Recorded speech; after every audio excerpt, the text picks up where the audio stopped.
você abra sua Bíblia no livro de Romanos, capítulo 1, carta de Paulo a Roma. Romanos, capítulo 1, versículo 16.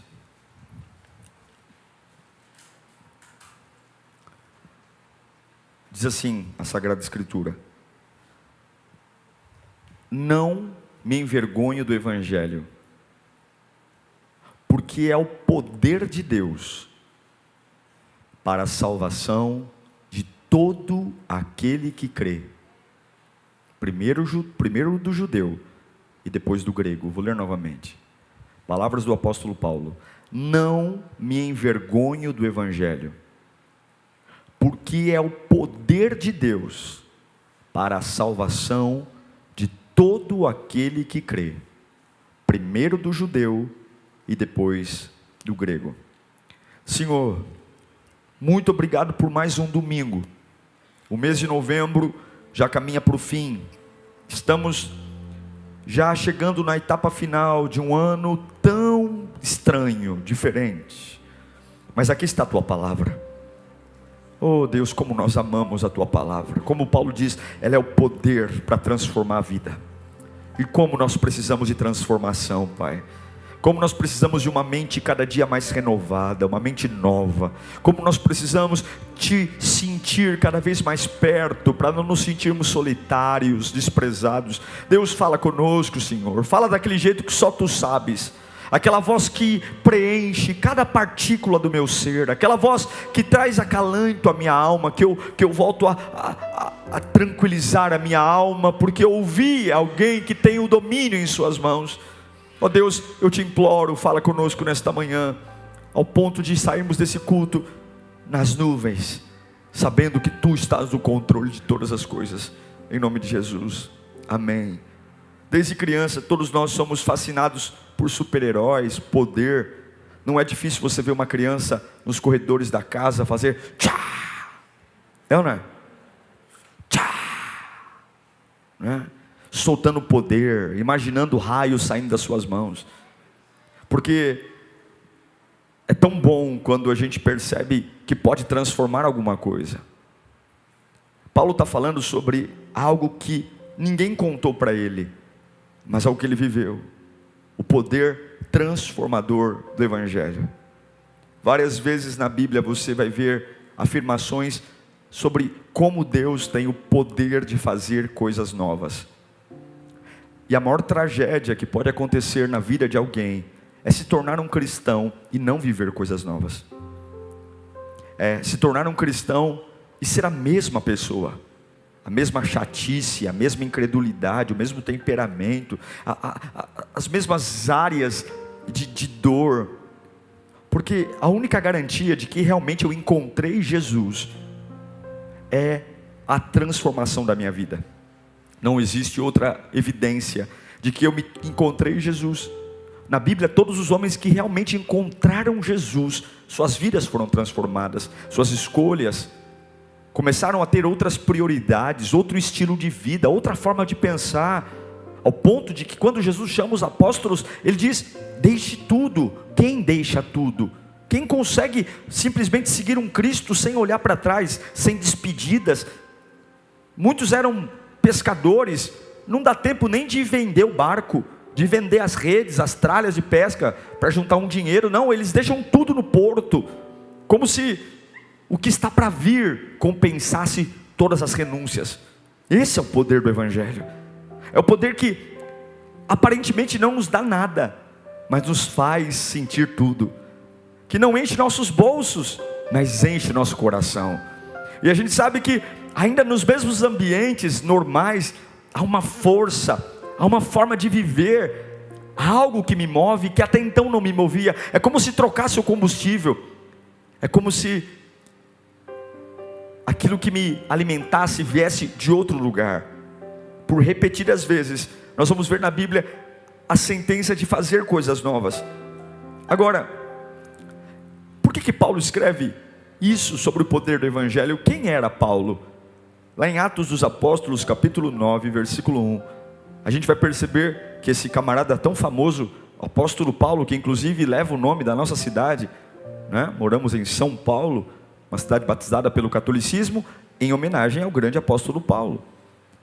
Mas ele não chamava-se Paulo, ele chamava-se Saulo. E lá em Atos 9:1 diz que enquanto isso Saulo ainda respirava ameaças de morte contra os discípulos do Senhor, dirigindo-se ao sumo sacerdote. Quem era Paulo? Paulo era um homem nascido em Tarso, de uma família influente. Ele tinha cidadania romana e ele cresceu no terceiro centro universitário mais poderoso do mundo. Foi criado aos pés de Gamaliel. Paulo tinha cidadania romana e, portanto, tinha influência tanto no domínio hebreu como no domínio romano. E Paulo era um homem difícil de lidar, complicado. Lá em Atos capítulo 7, versículo 58, no dia do apedrejamento de Estevão, Estevão só pregou o que todo mundo deveria ouvir. Ele foi arrastado e apedrejado. Quem estava lá no dia do apedrejamento? Arrastaram-no para fora da cidade e começaram a apedrejá-lo. As testemunhas deixaram seus mantos aos pés de um jovem chamado Saulo. Sim, Saulo era um homem veemente, um homem que quando ouvia falar de cristãos, ele simplesmente tinha ódio e ele queria matá-lo. O começo do capítulo 9 de Atos, Paulo sai montado num cavalo e a sua ambição é prender cristãos, é matar cristãos. Ele contribuiu de forma veemente. E a grande pergunta que nós refletimos é: quantas pessoas a gente conhece que tem áreas na sua vida que a gente fala, eu não vejo essa pessoa diferente, eu não consigo ver essa pessoa servindo a Deus, eu não consigo ver essa pessoa com a vida transformada. E muitos até vêm à igreja, mas quantos nós mesmos, olhando para áreas da nossa vida e falamos, olha, eu não me vejo sem essa mania, eu não me vejo sem essa prática pecaminosa, eu não me vejo pensando diferente. Por quê? Porque nós somos, ninguém chega a Deus vazio, ninguém chega a uma igreja vazio. Todos nós temos marcas, temos coisas que foram colocadas sobre nós. E Paulo, ele é fruto de um fanatismo, onde ele colocou na cabeça dele que Cristo era uma ameaça ao Deus verdadeiro. Paulo era um fariseu praticante e Cristo era uma seita. Os cristãos eram uma ameaça à verdadeira religião, à verdadeira fé. E na cabeça dele ele estava correto, estava militando. E é na vida desse homem que de repente alguma coisa muda. Lá no capítulo 9, versículo 15 de Atos, Jesus fala com Ananias, e olha o que Cristo fala sobre Paulo. Mas o Senhor disse a Ananias, vá. Paulo ainda estava num processo de conversão. Vá, e esse homem é meu, olha o que Jesus fala, esse homem é meu instrumento, escolhido para levar o meu nome perante os gentios e seus reis, e perante o povo de Israel. Quantas pessoas para nós é um caso perdido, e Deus só está esperando a oportunidade de derramar o poder dele para que se tornem instrumentos. Irmãos, nós jamais vamos suportar o que temos que suportar até passar pelo poder transformador do Evangelho. O Evangelho tem que pegar em nós. E o que acontece com Paulo? A primeira coisa que ele tem com o poder de Deus, o poder transformador do Evangelho, acontece em Atos capítulo 9, versículo 3 ao 5. Eu quero ler com você. Em sua viagem, Atos 9, 3. Em sua viagem, quando se aproximava de Damasco, de repente brilhou ao seu redor uma luz vinda do céu. Ele caiu por terra e ouviu uma voz que lhe dizia, Saulo, Saulo, por que me persegue? Saulo perguntou, quem és tu? Ele não sabe quem é, mas ele chama de Senhor. Quem és tu, Senhor? E ele respondeu, quem era? Eu sou Jesus. Ah, meu Deus, a quem você persegue? Sabe quando o poder de Deus começa a mudar a nossa vida? Sabe quando o poder do Evangelho começa a mudar corações? Quando ele nos confronta nos nossos caminhos. Quando a gente está em cima do cavalo, certo que aquilo que a gente está fazendo tem razão. Aquilo que a gente está fazendo tem razão. Saulo caminhava seguro que o certo era prender os cristãos, o certo era fazer aquilo, que o destino dele era o que ele pensava, era o que ele queria, era o que ele imaginava, e de repente o céu abre, o cavalo relincha, ele cai no chão, e todas as fortalezas que Paulo tinha, de repente caem no chão, porque agora alguma coisa entra no caminho dele. Você jamais vai provar o verdadeiro poder do Evangelho, a transformação que a gente quer, até permitir que o Senhor confronte-nos em nossos caminhos, até permitir que Ele entre. Paulo tinha ideais, Saulo tinha ideais, tinha sonhos, tinha revoltas, tinha sensos de justiça. Irmão, mas quando o poder do Evangelho chega perto da gente, não dá mais para a gente sustentar os nossos argumentos, não dá mais para a gente viver uma vida debaixo de teimosia, debaixo de opiniões. Olha os lugares que nós estamos hoje, coisas que nós nunca imaginávamos. Veja se a vida que você tem hoje, o lugar que você trabalha, o que você faz hoje, era o que você idealizava quando você era jovem, era o que você pensava quando você era garoto. Não era, muita coisa aconteceu diferente. E assim é o poder do Evangelho, é um poder que entra e muda tudo. E eu só sei de uma coisa, é Jesus que está falando comigo, é Jesus que está falando. De repente Ele me confronta. E quantos de nós estamos tendo caminhos interrompidos e a gente não sabe o porquê? Quantos de nós estamos tendo sonhos mudados e fala: meu Deus, o que está acontecendo? É o capeta. E Deus está dizendo: não, eu estou gerando o poder transformador do Evangelho na sua vida. Eu estou interrompendo o fluxo dos seus ideais. Eu estou parando você.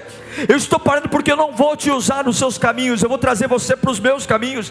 E se você está aqui nesta manhã e está dizendo: pastor, o diabo se levantou contra mim, porque eu estou tendo sonhos interrompidos, eu estou tendo processos interrompidos, eu estou sendo confrontado, coisas que sempre deram certo, agora dão errado. Eu quero dizer que muitas vezes não é Satanás, é Deus derrubando você do cavalo, para dizer que você vai, toda essa força que você está usando para nada, Ele vai converter para salvação e vida eterna. Oh meu irmão, o poder transformador do Evangelho não começa quando nós somos promovidos da empresa. O poder transformador do Evangelho não começa quando nós somos curados da lepra, curados do câncer. O poder transformador do Evangelho não começa quando eu passo no vestibular ou entro no concurso público. Muitas vezes o poder transformador do Evangelho começa quando eu tenho caminhos projetados, agenda feita, ideais, e dizendo: esse ano vai ser assim, e de repente o céu abre, eu caio do cavalo e a minha agenda não serve para mais nada. Eu simplesmente não sei nem qual é o próximo passo, mas uma coisa eu sei: com quem eu estou falando? Eu sou Jesus. A minha vida parou, mas eu estou brotando na oração. A minha vida parou, mas eu estou ouvindo a voz de Deus. A minha vida financeira está estagnada, mas de repente a minha alma começa a ouvir o que eu ainda não ouvi. De repente a doença não retrocedeu, aumentou, mas eu começo a ver a oração de uma outra forma. O poder transformador do Evangelho não começa com a sua elevação, começa com a nossa queda do cavalo, das nossas ideias, dos nossos orgulhos, das nossas teimosias. E não demonize o que Deus está fazendo. Deus manda dizer que tem muitas pessoas aqui dizendo: o diabo tem me perseguido, e Deus manda dizer: eu sou Jesus a quem tu persegues. Eu estou entrando nessa tua fase, eu estou. Deus está procurando homens que Ele possa usar, e o poder de Deus muitas vezes vai se manifestar confrontando a gente no nosso caminho, confrontando a gente no nosso orgulho, mexendo com o nosso brio, mexendo com o nosso orgulho, mexendo com nossos valores, mostrando que a gente não é nada, mostrando que a transformação começa quando eu fico vulnerável. O grande Saulo, que estudou na terceira maior universidade do mundo, dupla cidadania, agora ele é confrontado por Jesus. Está aqui, sou Jesus. O que você faz? Que a gente não precise chegar num ponto da nossa vida onde a única alternativa para Deus falar com a gente é cair do cavalo. Mas o poder de Deus não para aí. Logo depois de confrontá-lo em seu caminho, Deus leva Saulo, que era um capitão, um comandante, a depender dos outros. Lá em Atos capítulo 9, versículo 8, 6 e 8. O cavalo relincha, o céu abre, ele cai no chão. Quem és tu, Senhor? Eu sou Jesus a quem tu persegue. E Jesus diz: levante-se e entre na cidade, e alguém lhe dirá o que você deve fazer. Olha o versículo 8. Saulo levantou-se do chão e, abrindo os olhos, não conseguia ver nada, estava cego. E o homem que tinha fúria, como que ele é conduzido pela cidade? E eles o levaram pela mão.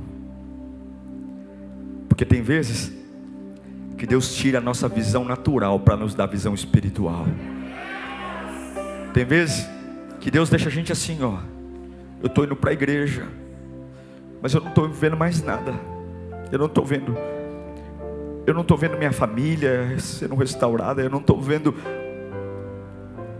Mas Deus nos cega algumas vezes naturalmente, para a gente ver espiritualmente. Algumas vezes o poder do Evangelho vai nos fazer depender de Deus, depender dos outros. Oh meu Deus, como é bom quando a gente fala: como é que você está? Eu estou só por Deus. Como é que você está? Eu estou só por Deus. Como é que você está? Só por Deus. A gente fala isso com muito peso, mas não tem nada melhor do que dizer: eu estou só por Deus. Como é que você está? Só por Deus. Eu não estou vendo mais nada. E por que você ainda vai? Porque eu estou só por Deus. Eu estou pegando na mão dele. E se não for ele para me guiar, eu não aguento. Se não for ele, mas olha, até ontem eu tinha projetos, até ontem eu tinha ideias, até ontem eu tinha planos, até ontem eu tinha projetos. E hoje eu estou só por Deus. Hoje, se Deus não pegar na minha mão e não me levantar da cama, eu não levanto. Hoje, se Deus não me pôr, se eu não dobrar o joelho para orar, eu não aguento trabalhar. Hoje, o que acontece? Hoje eu estou vendo uma fase que se eu não ligar o louvor no rádio e não tiver meia dúzia de adoração, eu não aguento. Eu estou só por Deus. Por quê? Porque Ele me cegou. Eu não estou vendo nada, eu não estou vendo nada, eu não estou vendo frutos, eu não estou vendo esperança. A minha agenda foi mudada. Meu irmão, para algumas pessoas isso é horrível. Para algumas pessoas é sinal de que Deus não existe. Para algumas pessoas, e é aí que alguns param, é aí que alguns desviam, é aí que alguns dizem: parece que eu estou indo para Deus e menos da vida eu vejo, eu estou indo para Deus e menos agenda eu tenho. Sim, esse é o poder do Evangelho, é o poder que vai cegar você para os teus planos e fazer você ficar andando de mãozinha dada com Ele, e Ele vai dizer: de esquerda, direita, direita, esquerda. Você quer ver o poder transformador do Evangelho? Algumas vezes Deus vai cegar você naturalmente e você vai dizer: eu não vejo nada, nada, nada, é tudo escuro. E o que você faz? Eu pego na mão dele e continuo. Eu pego na mão dele e continuo. Eu pego na mão dele e continuo. Como é lindo ver uma igreja que pega na mão de Deus e continua. Como é lindo ver uma mãe que não vê nada, mas pega na mão de Deus e continua. Como é lindo ver um empresário que não tem nada para se apagar, é pressão, é conta. E por que ele está de pé? Porque ele pega na mão de Deus e continua. Quantos querem viver isso, meu Deus do céu? Esse é o poder do Evangelho. Não é dinheiro no bolso, não é cura, não é sucesso, não é troféu, é a capacidade de dizer: o Senhor me cegou, eu não vejo nada, nada, nada. Eu não sei se alguém vai me bater ou vai me abraçar, mas eu sei que sempre vai ter uma mão para eu me apoiar e pegar. Xandarabacandará. O homem altivo, o homem poderoso, agora tem que pegar na mão de alguém e ser conduzido no meio da escuridão. O plano de Deus é que você dependa dele. E talvez Deus está confrontando você nesse caminho para você perder a visão natural. E aí ele vai para onde Deus o manda. E lá no versículo 17 do capítulo 9, Deus fala com Ananias. Deus fala: Ananias, alguém que eu estou tratando, eu quero que você vá lá profetizar na vida dele, batize-o. E quando Ananias fica sabendo que é Saulo, Ananias está muito preocupado, porque ele sabia da fama de Saulo. Fala: mas não é ele, Senhor, que mata todo mundo, que prende todo mundo? Mas quando o poder transformador do Evangelho está no coração de alguém, as pessoas mudam, gente. As pessoas mudam. Sabe, não é aquela mudança que a gente faz. Eu já vi muita gente mudando na forçação de barra, sabe? Mudando para agradar o outro, mudando para impressionar, mudando porque tem vergonha. Não, a mudança do Evangelho, ela é de dentro para fora. Então Ananias entrou na casa. Paulo ainda estava cego, Saulo impôs as mãos sobre Saulo e disse: irmão Saulo, o Senhor Jesus. Eles nunca tinham se encontrado antes, mas Jesus prepara tudo. O Senhor Jesus, que lhe apareceu no caminho por onde você vinha, enviou-me aqui para que você volte a ver. E volte a ver de que forma? Cheio do Espírito Santo. Aleluia. Senhor, nos deixa cegos se não for para ver cheio do Espírito Santo. Nos deixa cegos, Senhor, se não for para eu olhar para essa empresa cheio do Espírito Santo, me faz ser cego. Se não for para mim olhar para a minha família cheio do Espírito Santo, que eu não vejo a minha família. Se não for para eu olhar para as minhas finanças, eu não quero ver, me deixa cego. Só abre os meus olhos naturais quando eu estiver cheio do Espírito Santo, porque senão eu não vou ter força para suportar, senão eu não vou ter força para aguentar as prisões, senão eu não vou ter força. A Bíblia diz que Ananias põe a mão sobre Saulo, e quando ele é tirado as escamas, ele não é só volta a ver, mas o Espírito Santo está sobre ele. Muito mais do que ver, nós temos que ser cheios do Espírito Santo. O poder de Deus nos confronta em nossos caminhos, o poder de Deus nos torna dependentes, mas o poder de Deus, ele nos torna cheios do Espírito Santo. Irmão, você não sabe o que é estar cheio do Espírito Santo, você não sabe, você tem que saber o que é isso, você tem que saber o que é esse poder que te embriaga de uma tal forma que a vida não tem limite. O Espírito Santo trouxe vida a Paulo, é experiência, e ali, é nesse momento, que quando o Espírito Santo vem, que Paulo é curado. É nesse momento que talvez ele entende, como ele fala lá na frente, em 2 Coríntios 5,17, portanto se alguém está em Cristo, palavras do apóstolo Paulo, portanto se alguém está em Cristo, é o quê? Nova criatura, nova criação. As coisas antigas já se passaram e as coisas novas surgem. Você entende por que Deus mantém Saulo cego até o Espírito Santo chegar? Porque ele cego, ele é dependente. O cego, ele tem que se manter humilde. E algumas vezes Deus não te trouxe visão ainda, porque você não está pronto para ver. Nós só estamos prontos para ver quando estamos cheios do Espírito Santo. Porque cegos, nós ainda temos que manter nosso ego humilde, temos que ficar ainda pedindo ajuda. Você pode me indicar para onde é o caminho, mas a hora que o Espírito Santo vem, ele abre a visão, ele abre. Paulo era um assassino, Paulo era um perseguidor, Paulo era um homem horrível, Paulo era um homem fanático, Paulo era um homem cruel, Paulo cooperou no apedrejamento de Estevão, mas quando ele está cheio do Espírito Santo, meu irmão, as coisas velhas se passaram. E eu sei que alguns estão dizendo: pastor, o senhor não sabe, a vida é complicada, da onde eu vim, como eu vim, a minha construção, eu sou uma pessoa difícil. Olha, eu quando desanimo, para levantar é difícil. Eu sei que todos nós aqui temos enroscos, todos nós aqui temos algo difícil de lidar, e coisas que são difíceis até para nós, conosco mesmo, imagina para os outros. Mas você precisa descobrir o poder transformador do Evangelho, o poder que pega pessoas complicadas, pessoas difíceis, e simplesmente as faz apaixonar-se por aquilo que elas odiavam, que a transforma. Paulo se tornou o maior apóstolo. Ninguém escreveu mais livros do que Paulo, ninguém mais foi hostilizado pelo Evangelho. Depois de Jesus Cristo, o homem que mais apanhou, pelo amor de Deus, foi Paulo. Ninguém mais viajou como Paulo, ninguém mais pregou como Paulo, ninguém escreveu um livro tão feliz como Filipenses, como Paulo, prestes a ser decapitado. Um homem que quando está prestes a ser decapitado diz: alegrai-vos do Senhor. Outra vez vos digo, alegrai-vos do Senhor. Sabe por quê?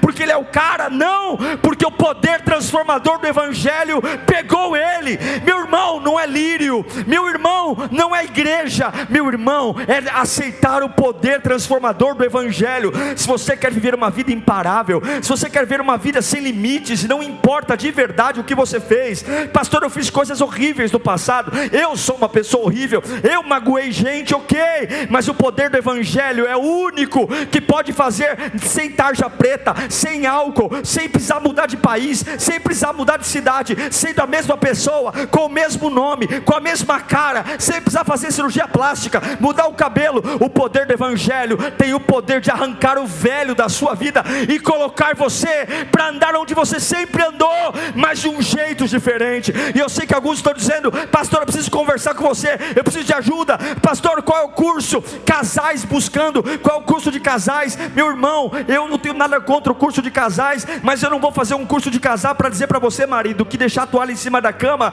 a tua mulher fica brava. Eu não vou fazer um curso de casal para dizer para você, esposa, que você tem que cuidar do teu marido. Eu não vou. Eu não creio em babá, eu não creio no evangelho babá, que diz para mim o que eu já sei, mas eu creio no evangelho que eu não sou nada, e eu aceito o que Deus está fazendo, e digo: Senhor, o Senhor está me cegando, o Senhor está me derrubando do cavalo, mas eu sei que algo vai brotar, a minha boca vai saber esperar. Eu vou saber a fase que eu estou cego e vou ter que depender de alguém, a fase que eu não estou vendo nada, não tem melhora. Eu tinha convicções que 2020 ia ser assim, esse ano eu ia faturar, esse ano eu ia ganhar dinheiro, esse ano eu ia viajar, esse ano eu ia trocar de carro, esse ano eu ia ser curado, esse ano eu ia namorar, esse ano eu ia casar, e de repente eu não casei, de repente eu não arrumei emprego, de repente eu estou ganhando menos, de repente eu estou mais doente, de repente eu caí do cavalo, e quando eu olho para o futuro, não tem futuro, não tem nada. E o que sobrou? Sobrou um culto na Lírio, onde eu tenho uma mão sendo estendida, dizendo: pega nessa mão e vem, pega nessa mão e vem. E ao invés de desviar, ao invés de dizer que Deus não me ama, ao invés de dizer que Deus não existe, ao invés de dizer que a fé é bobagem, eu simplesmente calo a minha boca, e no meio da escuridão dos meus sonhos eu avanço, porque eu sei que quando Deus abrir meus olhos de novo, quando eu começar a ver perspectiva de crescer no trabalho, quando Deus começar a abrir portas de emprego, quando Deus começar a me dar novos relacionamentos, eu não vou ver como antes, mas eu vou ver cheio do Espírito Santo. Esse é o poder transformador do Evangelho. Ele vai dizer em 1 Coríntios 2,12: nós porém não recebemos o espírito desse mundo, mas o Espírito procedente de Deus, para que entendamos as coisas que Deus tem nos dado gratuitamente. 1 Coríntios 3,16, Paulo vai dizer: vocês não sabem que são o santuário de Deus, e que o Espírito Santo habita em vocês? 1 Coríntios 6,19, acaso vocês não sabem que o corpo de vocês é santuário do Espírito Santo que habita em vocês, que lhes foi dado por Deus, e que vocês não são de si mesmos? Vocês foram comprados por um alto preço, portanto glorifiquem a Deus com o corpo de vocês. O poder do Evangelho interrompe meus caminhos. O poder do Evangelho me torna dependente de Deus. O poder do Evangelho só abre os meus olhos quando eu estou cheio do Espírito Santo. E por fim, o poder do Evangelho me torna um proclamador do Evangelho. Em Atos 9:20 diz: logo, repita comigo, logo. A palavra logo quer dizer urgente. E logo começou a pregar nas sinagogas que Jesus é o Filho. Coloca o versículo 1 do capítulo 9. Coloca de novo o versículo 1, vamos comparar. Enquanto isso, Saulo ainda respirava ameaças de morte contra os discípulos do Senhor. Ou seja, Paulo queria matar. 20 versículos depois, põe o 9:20. Logo começou a pregar nas sinagogas que Jesus é o Filho de Deus. Esse é o poder do Evangelho. O que é impossível para Deus, o que é impossível para Deus, Ele não esperou muito tempo, não teve processo de cura interior, não teve. Ah, pastor, para de criar pedagogia para o que Deus pode fazer agora. Para de querer escolher climinha. Eu respeito todas as técnicas espiritualistas de melhorar a vida de alguém. Eu respeito. Quem quer fazer encontro com Deus faz. Quem quer fazer retiro faz. Mas eu creio na instantaneidade do poder de Deus. Eu creio que quando eu deixo Deus faz agora. Eu creio que Deus levanta um homem agora. Eu creio que Deus muda corações. E eu pergunto para você, para nós orarmos: de que maneira você percebe que Deus está transformando você? Como é que você percebe que Deus está te transformando? Como é? Como é que você olha para você e fala: eu me torno uma pessoa melhor? Será que Deus não está interrompendo nossos caminhos? Será que Deus não está tirando a visão natural? Porque a gente está enxergando a vida sem o Espírito Santo. E fala: eu vou te cegar. Eu vou te cegar e só vou voltar a abrir teus olhos quando você for cheio. Porque você vê a vida como você vê, você só reclama, meu. Você só murmura. Você só ameaça. Então eu vou tirar a tua visão, para você calar a tua boca, para você ser obrigado a pegar nas minhas mãos. E eu só vou voltar a abrir teus olhos quando eu te encher do Espírito, para que você não abra mais a boca para reclamar, mas agradeça. Agradeça até pelas portas fechadas, porque muitas portas fechadas são bênçãos. Ah, irmão, você não tem noção das portas fechadas que te abençoaram. Você não tem noção das pessoas que se afastaram de você, que foram bênçãos de Deus na sua vida. Você não tem noção dos nãos que te deixaram em cima de uma cama, gritando, e no final foram grandes livramentos e grande ação de Deus. Você não tem noção de grandes decepções que se transformaram depois em grandes vitórias de livramento. Em todas as coisas somos mais que vencedores por meio que nos amou, daquele que nos amou. Tem áreas da sua vida que você não tem percebido mudanças? Quais são? Muitas vezes, para ajustar a nossa visão espiritual, Deus tem que cegar a nossa visão natural. Muitas vezes para ajustar, Deus tem que fazer a gente ficar assim, ó. Para onde eu vou? Muitas vezes. E aí, tem alguém aqui perto de mim? Tem alguém que pode vir até aqui, perto de mim? Tem alguém que pode vir aqui? Isso. Pode me levar ali perto do púlpito? Mas eu sou um pregador, mas tem vezes que eu preciso que alguém me ajude a achar.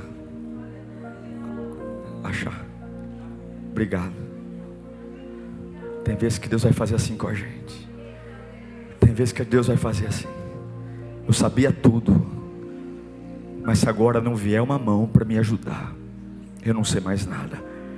E quando isso acontecer, não fala que é o diabo, não. Aceita essa mão te levar. E quando os olhos se abrirem, você vai ver o Espírito Santo. Eu quero olhar a minha vida cheia do Espírito Santo. Você não vence o pecado sem o Espírito Santo. Sua vida não se transforma sem o Espírito Santo. Eu queria que você fechasse os olhos esse instante. Alguns aqui estão sendo interrompidos. A vida está sendo interrompida. E você está falando: meu Deus, pastor, mas que coisa. Estava tudo engatilhado na minha vida, tudo certinho, tudo agendado. De repente o cavalo relincha, eu caio, e nada, não dá para entender nada mais. Quem amigo virou inimigo, inimigo virou amigo. Eu tinha uma saúde financeira, de repente estou devendo. Eu tinha convicções, eu tinha planos, e de repente, sei lá, o cavalo relincha. E agora, pastor, eu estou cego. Se eu me perguntar o que eu vou fazer da vida, eu não sei. Eu não sei mais se compro, se vendo. Eu não sei mais se estudo, se não estudo. Não sei. Claro que você não sabe. Deus te cegou. Deus te cegou para você procurar uma mão na escuridão. Deus te cegou porque você parou de orar, você parou de servir, você parou de se consagrar, você esqueceu dele, e tudo tudo é você, seu sonho, seu ideal, sua opinião, sua forma de ver a vida. E Deus está dizendo: eu quero que você tenha humildade para procurar a minha mão, e eu vou guiar você a partir de agora. No escuro você vai me dar glória a Deus, no escuro você vai me adorar, no escuro você vai falar em línguas, no escuro você vai dizer que me ama, no escuro, não vai ter ninguém lá, é só uma mão, você vai trupicar e vai falar: cadê a mão? Eu preciso dessa mão, cadê essa mão? Eu quero a mão, eu não estou vendo saída, eu quero a mão. Como é bom só esperar pela mão de Deus, como é bom só esperar pela mão de Deus. E daqui a pouco eu estou subindo no escuro, estou descendo no escuro, mas estou agarrado na mão, eu estou agarrado na mão daquele que me guia, eu estou agarrado, mas eu quero ver. Não, você só vai ver quando eu encher você do Espírito. Eu quero ver você ainda na escuridão, recebendo o meu Espírito. Ainda não tem dinheiro, ainda não tem amigo, ainda não tem nada. Esse é o poder do Evangelho. Não é o poder que transforma por fora, ele transforma por dentro. E algumas vezes Deus vai romper você com o que está fora, vai tirar a visão, vai parar de fazer você de olhar a empresa, filho, mulher, esposa, e começar a ficar tão cego, que é só a mão em você, é só a mão em você. E como é bom ficar sozinho, irmão. Muitos querem transformação, mas não querem ficar sozinhos. E é impossível transformação sem solitude, é impossível transformação sem fechar a porta do quarto, dobrar o joelho e na escuridão buscar a mão de Deus.